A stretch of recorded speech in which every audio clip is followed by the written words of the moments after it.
மக்கள் வணக்கம். SC ST மற்றும் ஓபிசிகளின் இடஒதுக்கீட்டை பறித்து அவர்களை அடிமைப்படுத்தும் முயற்சியை இந்திய கூட்டணி திட்டத்தை முறியடிப்பேன் என்று பிரதமர் நரேந்திர மோடி அவர்கள் பீகார் மாநிலம் படாலிபுத்ராவில் நடந்த பிரச்சார கூட்டத்தில் பேசினார். இது நாட்டின் பிரதமரை தேர்ந்தெடுக்கும் தேர்தல். இந்திய கூட்டணி பிரதமர் தாங்கலுக்கு போட்டி போடும் வகையில் மீட்சிகள் செயல்படுகிறது. உங்கள் ஓட்டு மிகவும் முக்கியமானது. ஆகவே உலக அரங்கில் நாட்டின் வல்லமைக்கு நீதி வழங்கக்கூடிய பிரதமர் இந்தியாவுக்கு தேவை. ஆகவே பாஜகவுக்கு நீங்கள் வாக்களிக்க வேண்டும் என்று கேட்டுக்கொண்டார். ஜூன் 4 அன்று தேர்தல் முடிவு வெளியாகின்றன.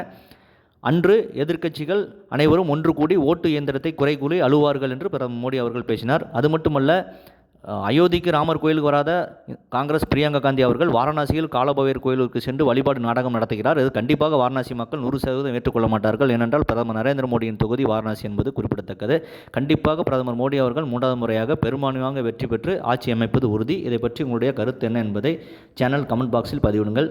சேனலை ப்ளீஸ் சப்ஸ்கிரைப் அண்ட் ஷேர் செய்யுங்கள். நன்றி, வணக்கம், ஜெய்ஹிந்த்.